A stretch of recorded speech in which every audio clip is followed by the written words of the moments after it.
Globálny inštitút pre výnimočné ženy je tu na to, aby sa ženy integrovali, spolupracovali, vytvárali synergie. Ale to neznamená, že v našom poli nie sú muži. A muži sú naozaj veľmi dôležití.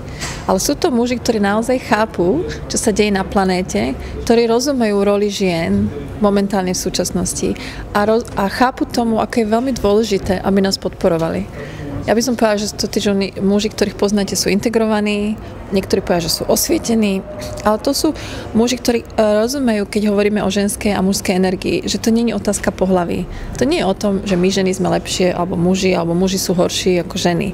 Je to o tom, aby sme vedeli prinášať dar tej našej energie v tej situácii, aká je vhodná.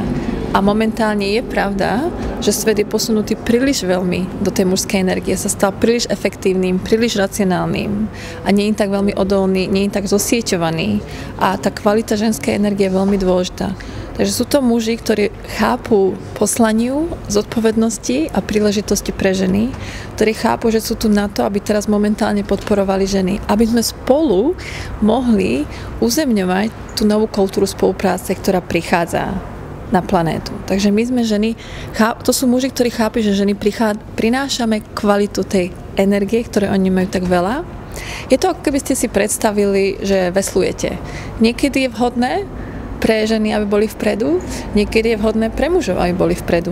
Možno o 200-300 rokov, keď sa to všetko posunie do harmónie a sa to posunie do ďalšej nerovnováhy, tak budú to muži, ktorí to budú posúvať, aby sme boli v harmónii. A momentálne sú to ženy. A keď sa pozriete na globálny inštitút, máme veľa mužov v našom poli. Máme ľudí, ktorí sú v našom mediálnom tíme, máme mužov poradcov a máme mužov, ktorí sú mentori, ktorí s nami spolupracujú a je to úplne úžasné. A keď si to predstavíte ako obrázok, ako máte to súhvezdie, tak my tých mužov vidíme okolo. A je to úžasné cítiť takú silnú mužskú energiu.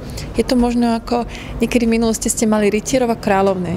To sú tí muži, ktorí sa ukážu, povedia, ja chápem, prečo je to dôležité, som tu, prinášam svoje dary, tak len povedzte, čo je dôležité, ako vás môžeme podporiť v tom, čo sa snažíte doniesť pre seba, pre komunity a pre spoločnosť, aby sme spolu posunuli tú spoločnosť dopredu.